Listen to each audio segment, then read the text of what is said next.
말씀은 시편 88편 1절부터 18절까지 말씀입니다. 시편 88편 1절부터 18절까지 말씀, 우리 한 목소리로 같이 봉독하도록 하겠습니다. 여호와 내 구원의 하나님이여, 내가 주야로 주 앞에서 부르짖어 싸우니 나의 기도가 주 앞에 이르게 하시며 나의 부르짖음에 주의 귀를 기울여 주소서. 물은 나의 영혼에는 재난이 가득하며 나의 생명은 수월에 가까워 싸우니 나는 무덤에 내려가는 자같이 인정되고 힘없는 용사와 같으며 죽은 자 중에 던져진 바 되었으며 죽임을 당하여 무덤에 누운 자 같으니이다. 주께서 그들을 다시 기억하지 아니하시니 그들은 주의 손에서 끊어진 잔이이다. 주께서 나를 깊은 웅덩이와 어둡고 음침한 곳에 두셨사오며 주의 노가 나를 심히 누르시고 주의 모든 파도가 나를 괴롭게 하셨나이다. 셀라. 주께서 내가 아는 자를 내게서 멀리 떠나게 하시고 나를 그들에게 가증한 것이 되게 하셨사오니 나는 갇혀서 나갈 수 없게 되었나이다. 곤란으로 말미암아 내 눈이 쇠하였나이다. 여호와여, 내가 매일 주를 부르며 주를 향하여 나의 두 손을 들었나이다.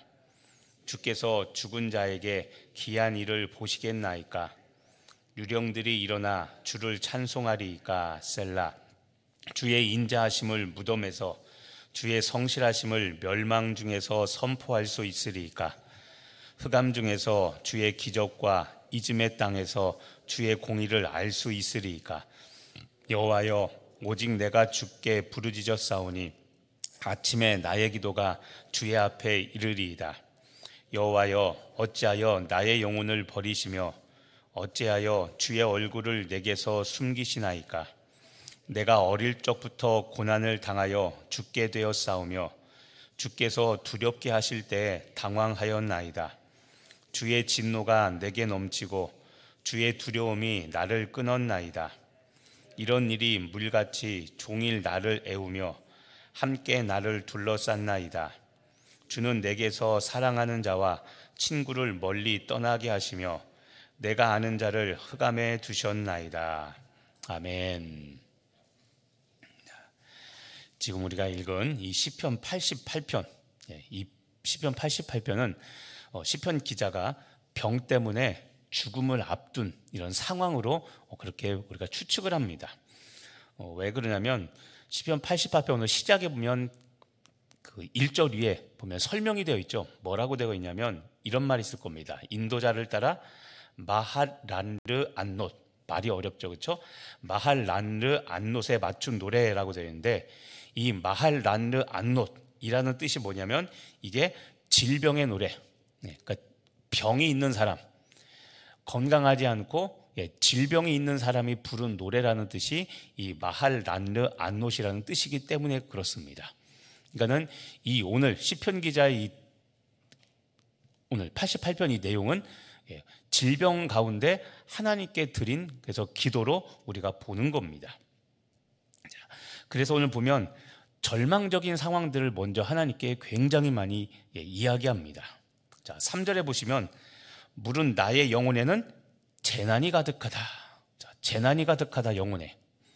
그 다음에 나의 생명은 수월에 가까웠다.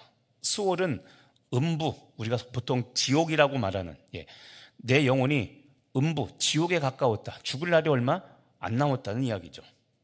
또 4절에 보면 나는 무덤에 내려가는 자같이 인정되고, 무덤에 내려가는 자, 곧 죽을 운명이라는 겁니다. 또 5절에 보면 죽은 자 중에 던져진 바 되었으며, 죽은 자, 아직은 살아있는데 죽은 자처럼 그렇게 취급당한다고 말합니다. 또 죽임을 당하여 무덤에 누운 자 같다. 역시 무덤에보다 가깝다. 죽을 날이 얼마 안 남았다는 겁니다. 또 6절에 보면 주께서 나를 깊은 웅덩이와 어둡고 음침한 곳에 두셨다. 실제 하나님은 이런 분은 아니신데 마치 이 사람이 느끼는 것은 하나님께서 자신을 깊은 웅덩이와 어둡고 음침한 곳, 그러니까 버려진 것처럼 보이는 그렇게 느낀다라고 이야기를 하죠. 또 7절에 보면 주의 노가 나를 심히 누르시고 주의 모든 파도가 나를 괴롭게 했다. 자, 6절과 7절을 보면 마치 하나님께로부터 버림받은 질병의 원인이 마치 하나님인 것처럼 그렇게 느껴집니다.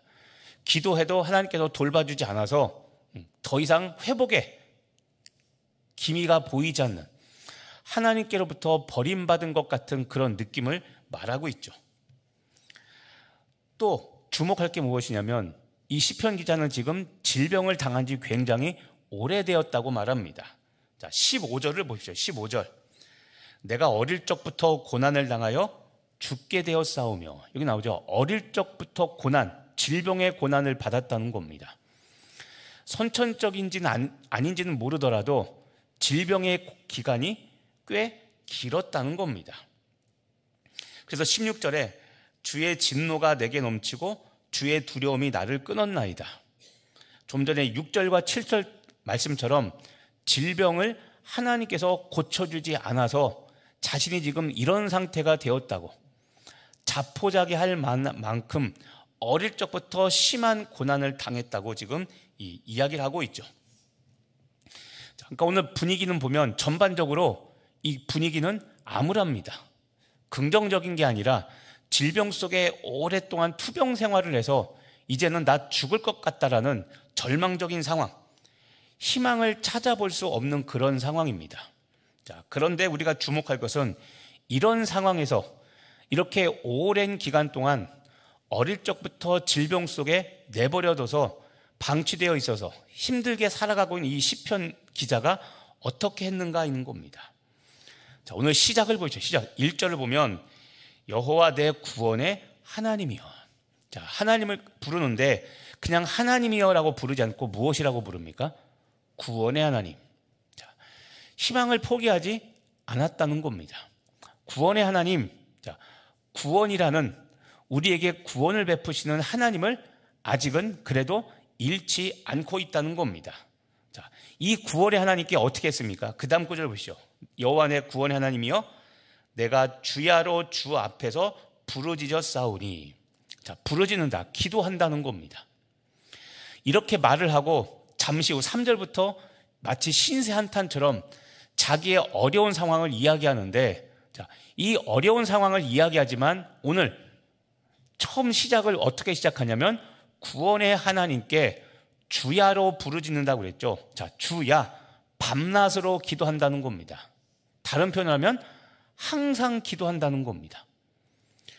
교회에서 맨날 살면서 기도한다는 그런 것보다도 하루 종일 아픈 가운데 살지만 고통이 있을 때마다 하나님 살려달라고 기도하고, 괴롭고 힘들고 낙심이 올 때마다 그때마다 하나님께 밤낮으로 부르짖어 살려달라고 하나님께 기도했다는 겁니다. 2절을 보십시오.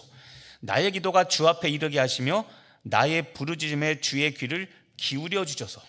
자, 귀를 기울여 달라고 하나님께 간절히 기도하고 있습니다.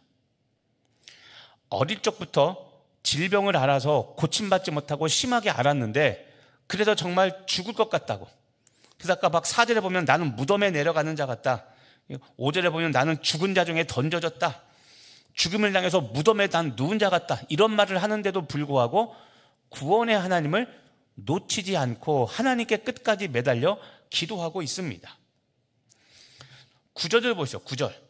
곤란으로 말미암아 내 눈이 쇠하였나이다. 그런데 여호와여 내가 매일 주를 부르며, 좀 전에 1절에서는 주야로 부르짖었다고 그랬죠. 그런데 이 9절에서는 매일 주를 부르며 주를 향하여 내 손을 들었다.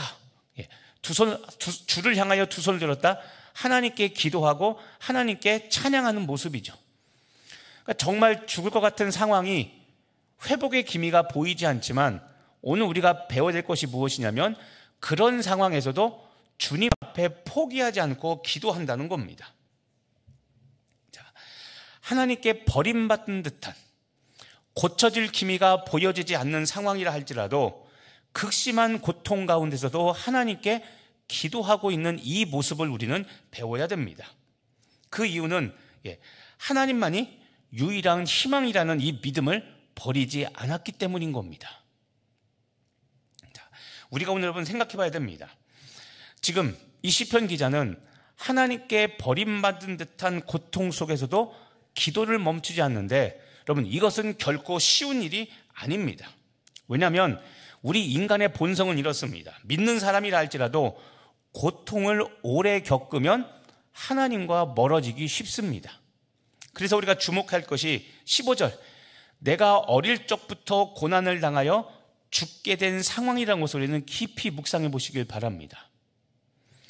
자, 고난의 시간이 길어지면, 특히 극심한 고통이 임하면 우리는 하나님과 멀어집니다. 멀어지기가 쉽습니다. 하나님과 멀어진다는 것은 믿음이 연약해진다는 겁니다.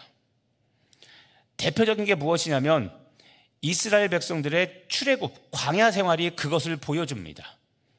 제가 전에 이야기했지만 여러분, 출애굽하고 나서 며칠 만에 불평불만이 시작됐다고 하는지 기억하십니까? 3일 만입니다. 3일. 하루 이틀 3일. 3일 만에 이스라엘 백성들은 불평불만을 합니다. 3일 전에 홍해가 갈라지는 기적을 봤는데 그 은혜가 며칠 갑니까? 3일밖에 가지 않습니다. 난 안 그래가 아니라 이게 우리들의 모습이라는 겁니다. 지금은 천국에 있는 것 같고 지금은 기도 응답 받아서 하나님에 대한 은혜, 믿음이 강력하지만 만약에 3일 동안 또 내 뜻대로 응답 안 되고 뭔가 안 되면 우리는 그때부터 또 불평불만하기 시작한다는 겁니다. 이스라엘 백성들이 광야를 지나면서 했던 게 뭡니까? 불평불만하며 항상 언제를 생각합니까? 애굽에서 노예 생활하던 때가 더 좋다고 이야기하죠. 이게 뭡니까? 예수 믿지 않고 사는 게 더 편하다는 겁니다. 예수 안 믿으면 신경질도 부리고 짜증도 내고 상대방 저주도 하고 싶은 거 다 하며 살 텐데 예수 믿어서 그 짓거리 못하니까 신경질 내고 화가 난다는 겁니다. 이게 출애굽이 보여주는 우리들의 모습인 겁니다. 여러분 잊지 마시길 바랍니다. 기도는 오늘 시편 기자 극심한 고통 중에 있어도, 그리고 고통이 오랜 기간 지속되더라도 기도하고 있다는 것을 여러분 다시 한번 생각해 보시길 바랍니다. 자, 기도는 하나님을 신뢰한다는 증거입니다. 고통 중에도 부르짖는 것이 하나님만이 유일한 우리의 희망이라는 이것을 보여주는 믿음이 바로 기도인 겁니다. 그러니까 오늘도 여러분 어떤 일이 벌어졌을지라도, 오늘도 찬송했죠. 무슨 일을 만나도 예수 의지합니다. 이 믿음 지키며 살아가시기를 바랍니다. 하나 더 우리가 깊이 생각해 볼 것이 있습니다. 자, 오늘 시편 기자처럼 어릴 적부터 고난을 당하여 죽게 된 극심한 고난 속에 있으면 우리는 이것처럼 버림받았다는 느낌을 듭니다. 오랜 기간 기도하고 오랜 기간 질병같이 고쳐지지 않는 이런 상황 속에 있으면 우리는 내가 하나님께 버림받은 것은 아닌가라는 느낌을 받습니다. 왜냐하면 고통 속의 기도에도 상황은 변하지 않고 하나님은 침묵하고 계시기 때문에 그렇죠. 그러니까 이 하나님의 침묵, 그리고 변하지 않는 상황이 내가 기도해도 소용이 없구나라고 생각이 들면서 내가 버림받았다는 생각을 하기 쉽습니다. 그런데 여러분, 오늘같이 기도 응답이 오랜 기간 되지 않고 극심한 고통 속에 있을 때 배워야 되는 영적인 교훈이 있습니다. 그것은 여러분, 기도 응답보다 더 중요한 것이 있다는 겁니다. 기도 응답. 오늘같이 질병 속에 있는 사람에게 가장 시급한 것은 기도 응답되어서 다시 고침받고 사는 것이겠죠. 그런데 여러분, 기도 응답보다도 더 중요한 게 있습니다. 그것은 인내라는 겁니다. 인내. 우리들이 자꾸 기복신앙을 말하는 게 뭐냐면, 계속 거듭 말씀이지만 우리는 내 뜻대로 기도 응답이 그래야 우리는 하나님이 살아있다, 그렇게 생각하는데 하나님은 우리와 생각이 다릅니다. 기도 응답보다 더 중요한 게 있습니다. 그것은 인내입니다. 야고보서 1장은 바로 이런 내용을 가지고 시작합니다. 야고보서 1장 2절과 4절에 보면, 특히 3절에 보면 믿음의 시련은 인내를 만들어낸다고 말합니다. 믿음의 시련, 지금처럼 질병 속에 있는데 고침받지 못하고 오랜 기간, 어릴 적부터 계속 이렇게 질병 속에 살아와서 기도해도 고쳐지지 않는 겁니다. 이것을 성경은 뭐라고 말하냐면 믿음의 시련이라고, 야고보서 1장 3절에 믿음의 시련이라고 말합니다. 그런데 야고보서 1장 3절에 믿음의 시련은 인내를 만들어낸다고 말합니다. 인내. 그러면 지금처럼 기도가 응답되지 않는 상황, 오랜 기간 동안 고통 속에 살아가는, 극심한 고통 속에 오랫동안 방치되어 있는 상황에서 우리가 배워야 될 것은 인내입니다. 인내. 기도 응답이 아니라 인내하는 겁니다. 이 인내는 기도 응답이 되지 않은 채 오랜 동안 시간이 흘러가는 것, 이것을 우리는 인내라고 말합니다. 기도 응답보다 인내가 중요합니다. 왜 그러냐면 인내한다는 것은 하나님이 이런 상황에도 나와 끝까지 함께 하신다는 것을 경험하는 겁니다. 빨리 응답되는 게 중요한 것이 아니라 고통 속에서도 하나님이 나와 함께 하신다는 걸 경험하는 것, 이게 인내입니다. 그렇게 오랜 고통 속에도 하나님이 나와 함께 하신다는 것을 경험하고 확신하면, 그러면 오랜 기간 침묵하며 응답하지 않는 이 하나님을 우리는 인내하면서 기다릴 수 있게 되는 겁니다. 응답 자체가 중요한 게 아니라 무엇이 더 중요합니까? 하나님이 중요한 겁니다. 하나님. 이거를 잃어버리면 샤머니즘과 다를 바가 없습니다. 사람들이 왜 무당을 찾아갑니까? 돈을 많이 가져가서 주면 즉각적인 내가 원하는 응답을 얻어낼 수가 있죠. 무당이 귀신 들려서 귀신으로부터 응답을 봐도 얻어낼 수 있죠. 정말 중요한 내용들입니다. 우리의 믿음이라는 것은 지금도 얘기했지만 우리의 믿음은 믿음의 시련을 겪게 되어 있고 그 시련을 통해 인내를 경험하며 하나님을, 오랜 환난 속에서도 나와 함께 하시는 하나님을 우리는 경험하고 만나야 되는 겁니다. 그런데 우리는 하나님이고 자시고 다 필요 없고 빨리 응답되라. 자, 이게 뭡니까? 이게 기복신앙인 겁니다. 하나님은 복 주신 하나님이 맞는데 내가 생각하는 복이 아닌 믿음의 시련을 통해 인내할 때, 그 인내, 끝까지 인내할 때 우리가 말하는 복을 주시는 겁니다. 때로는 응답이 되지 않고 죽을 수도 있습니다. 그런데 그런 상황도 여러분, 응답됐냐가 안 됐냐가 중요한 게 아니라 죽는 순간까지도 하나님이 나의 하나님. 자, 죽는 순간인데 아유 내가 이렇게 병으로 끝내 죽네, 하나님 없나 보네, 그렇게 하고 죽으면 그 영혼 천국 가겠습니까? 예수님을 부인하고 하나님을 인정하지 않는데 죽는 순간 병이 안 고쳐지는 것, 기도가 응답되지 않는 것을 보고 죽었다면 그 사람은 천국 백성이라고 말할 수 없는 겁니다. 그래서 응답보다도 믿음의 시련을 통해 인내를 배우고 그 인내를 통해 끝까지 함께 하시는 하나님을 경험하는 것, 이것이 우리에게 중요한 믿음의 내용인 겁니다. 자, 오늘 말씀을 정리하면서 여러분, 고난이 여러분을 낙심하게 하고 있는 것은 없습니까? 고난이 여러분을 낙심하게 하는 것.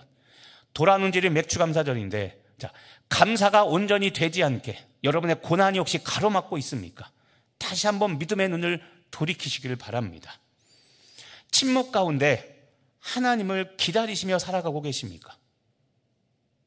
침묵하시는 하나님, 깊은 어둠 속에서도 하나님에 대한 신뢰가 변치 않고 여러분 살아가고 계십니까? 오늘 나보다도 더 심한 이 시편 기자의 믿음의 고백을 통해 기도하시는 여러분 되길 간절히 바라겠고, 기도 응답보다도 더 중요한 함께 하신 하나님을 경험하는 여러분 되시기를 예수님의 이름으로 축복하며 기도합니다. 기도하겠습니다.